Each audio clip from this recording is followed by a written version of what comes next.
Bug in medical bag or bug out medical bag?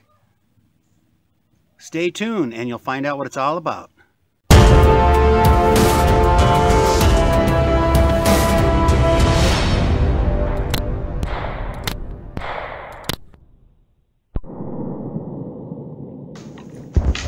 Okay, welcome all. We finally got to this video. I've been meaning to make it for at least a month now. So, and we got to do some more prepping videos on this channel. So let us start. Medical bug in, bug out prepping bag. This was my old everyday carry bag. And, I would say less than a year ago, we did a vid on a new bag we got. And this was just hanging empty. And I needed to make some room because unfortunately we have limited room for, we have about a 40-day supply of food. And I actually had all this in a box in the same area where I kept the food. And so just a little bit of room helps. So I decided to bag it all up and make this bag. Now why, first of all, do we have an emblem on it? Well, in case you got a bug out, this could be very easily cut right off. So nobody knows what's in the bag. Could be your dirty underwear. Okay, but it's nice to have. It literally took about hand model sewed it on in about 15 minutes. And it's just, in an emergency, you're bugging out. You may grab the wrong bag. So it's a definite, you know what's in this bag when you see this patch. So that's what the patch is all about. So I'm going to pull this out to the side. Here's the bag. It's a nice little chunky bag. I would say under 10 pounds, but. So we're going to move the bag over here, and we're going to take it out, see what we got in the bag, and we're going to start with the back of the bag. Let's start with the back. I'm going to try to get this video done in under 15 minutes. Let's get her all unsnapped. Oh, wow, that snap in the back is tough. Oh, got it. Wow, good snap. Okay, we're going to talk about medications now. Let's get some meds out here. Now, I'm not a trained professional, so this is just my opinion, my research. You do your own when it comes to medications, okay? I have this covered up because I'm not a big believer of taking meds out of the original bottles. So let us with some speed, get these out of here. This is all in the back of the bag. Let's see, do I got everything? Oh yes, they're important. Okay, I think we got everything medical, at least medication-wise. Well, water purification, we have this in our bug-out bag. We have bug-out bags, but there's just the real basic medical stuff in there, some dressing, some iodine. That's about it. I have one of these in one of the bug-out bags. It's just water purification tablets. I figured since I had an extra one, put one in a bug-out bag and one in this. So there you have that. Medications. Now, we're going to start with, what are we going to start with? We're going to start with antibiotics. Now, again, I am not a professional. I'm just giving you my opinion, my research. Do your own. Please do your own research. Now, we have 3 antibiotics in here. Now, antibiotics are prescription meds. How did we obtain these? Well, when we go to the doctors, and not that it's that often, but you'll see when I explain them to you. This is actually our dog's medication, and I'll get to that. We ask for a refill. Now, sometimes they'll give you a refill, sometimes they won't. So it's no big deal either way, but it's nice to have some extra on hand. Now, antibiotics, somewhere. Now, this one is fairly new. This is actually good till 2019. This is Zithromax. This is only 6 tablets. You don't take this antibiotic for long. It's for sinusitis. It's for if you have a bad cold, congestion, that type of antibiotic. But again, antibiotics are different. They work differently on different people. And you have to do your own research. Now, this doesn't expire yet. So I think it's 2019.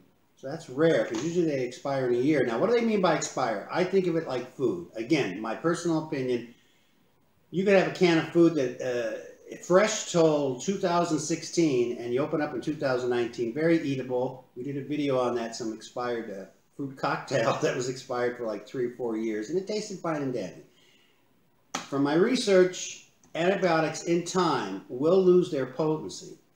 So if something's like 5, 6 years old, in a shit hit the fan scenario, by all means, if you feel you need to, take them, but they will not be as potent as from my research.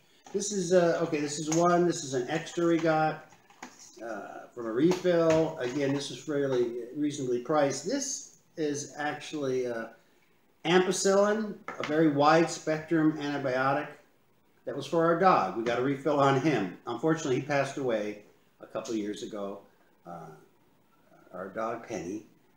Anyway, we won't get into that, but this is extra ampicillin that, again, broad spectrum antibiotic. You look it up. It treats many types of bacterial diseases and what have you. Clindamycin, this was actually from me. I had a refill. And this is good for like infections.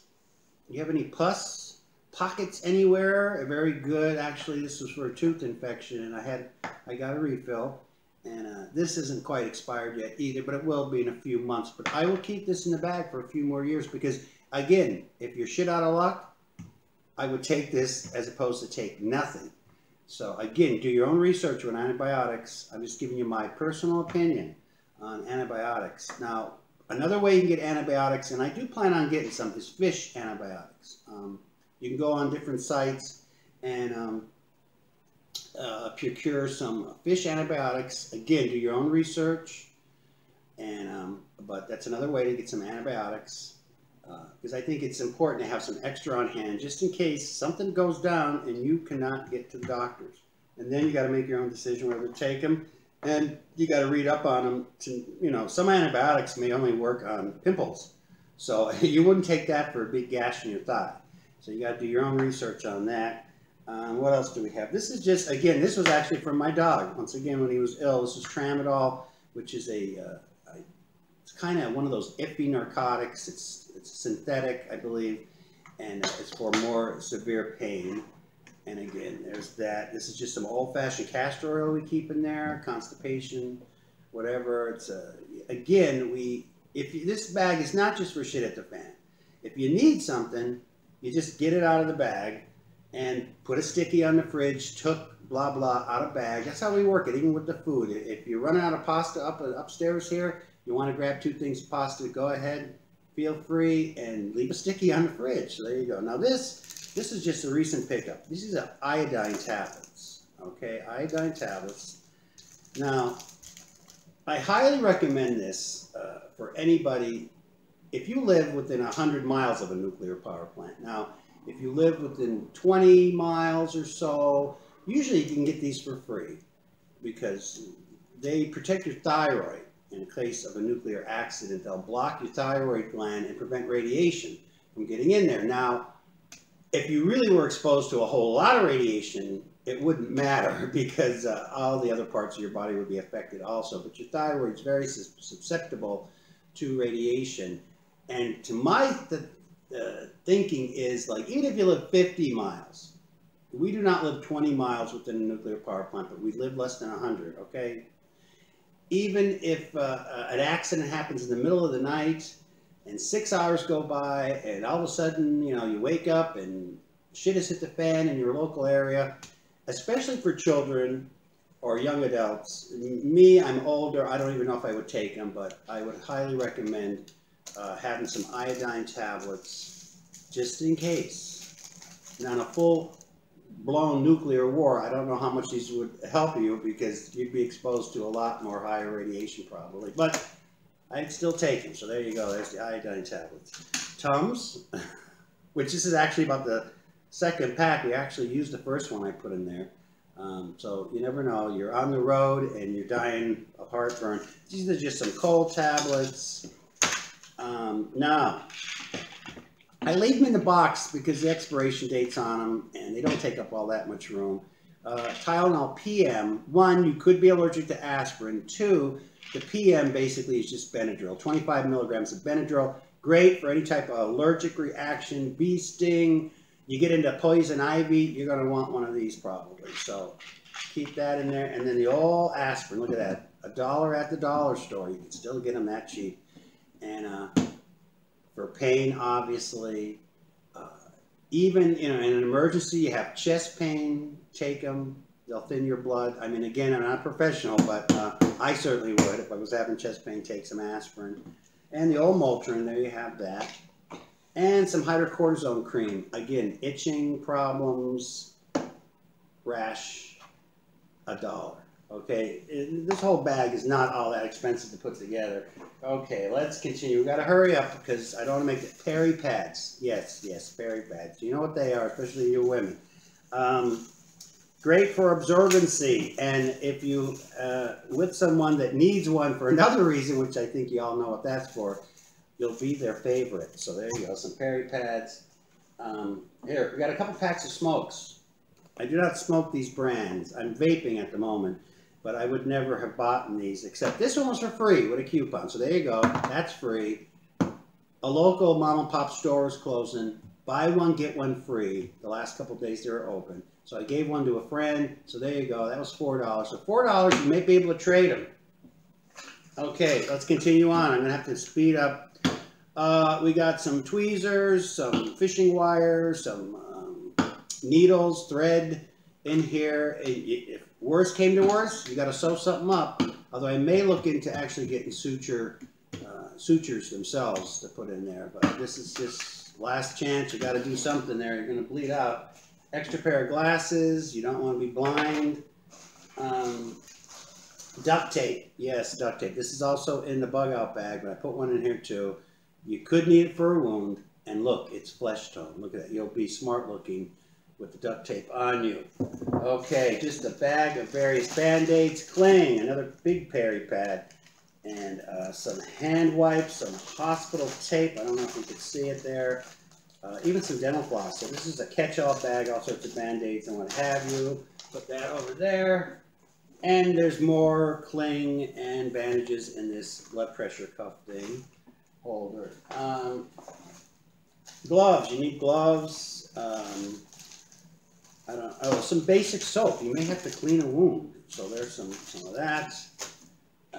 Let's continue on. Masks, just in case. I got 3 masks in here. Nothing high tech. Just some, I forget what they call these right now. N95 respirator type masks. They don't take up too much room, but you never need them. You never know when you're going to need them. Some rope. Maybe you got to make a tourniquet. Who knows? But a little bit of rope. That was also, I got a new one for my everyday carry bag. That was the old one. And if it was good enough in the Old West, although this is not bourbon, I prefer vodka myself. But there you go. There's a little one there. If you need that for medicinal purposes, some eye protection. You never know, you're going to need that. And we're getting down now. Now, a nice bottle of hydrogen peroxide. If the one we have in our medicine cabinet runs dry, we'll just steal it out of the bag. See, there you go. Steal out of the bag, leave it sticky. When you get time, put another one in the bag. There you have it, peroxide. An ACE, yes. You sprain your ankle, something happens to your wrist. There's an ACE. What do we got? Oh, yes, important. Yes. This was at a different part. An extra inhaler, this is. Albuterol, very common rescue inhaler. And the hand model has a touch of asthma. And this is an extra one. I make sure she always has an extra 1 or 2. She actually usually has 2 or 3 on hand. She keeps an extra one in the dresser.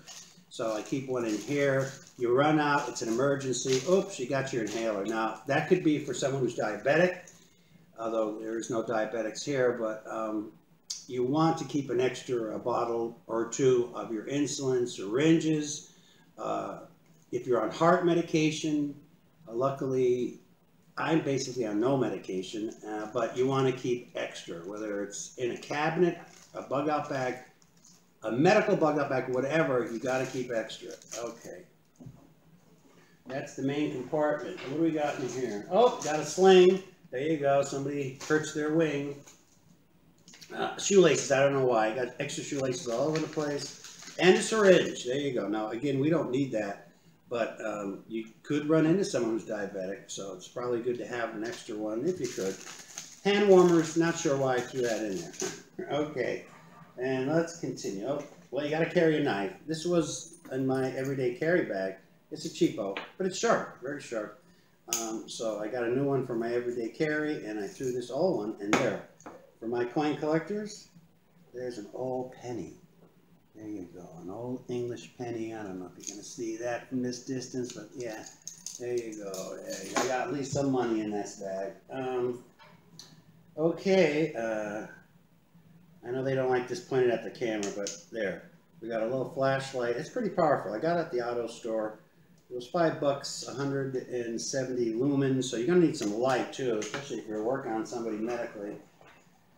Oh, we got some sterile water. You got to flush somebody's eyes out. There you have it. You know, just squirt that in there in a case of emergency, or if you have to, use regular water. I mean, obviously, if you got to clean somebody's eyes out. And a thermometer, just see how high someone's fever could be. That's an extra one. A pin, got to have a pin. Neurolight. Again, this is like a little mini flashlight. This is to check someone's pupils, see if they're dilated, pinpointed. Yeah, I'll flash it real quick. One time. There you go. And it gives you the sizes of the pupils. And there you have that. Now we're getting down to the end here. Right, extra pair of tweezers. There you have that. You got to pull out a big sliver or something. And yes, I forgot this. An old magnifying glass. Oh yes, vintage. This is my wife's uncle's. Yes, there you have that. And are we done? I think we're done. And I do have a to-do list or a wish list. There's a few more items I wish to get in the bag. Although it's kind of chunky. It's kind of full. Yeah, I think it's empty. There you have it. So just something to consider. Something to consider. I mean, maybe, you know, if you want, I would keep everything in one spot. Any extra medications you have, dressings, whatever, you know, keep it handy in case you do. I doubt we'll ever have to bug out for any reason. But if there's a 1 in 500 chance something bizarre happens and you got to run out in a hurry, that's actually happened to me as a child in a flood way back when, and I was watching all the poor people in Texas and Florida. And something like this would be handy, even if it was just for one reason, even if it was just, oh, your extra medicine's in there. Let me grab that bag and get the heck out of the house. It happens. So it's something to consider anyway. So I just thought I'd share this with you. I hope you enjoyed it. Found it semi-interesting and informative. So until the next time, keep prepping, keep stacking, be good. Bye-bye.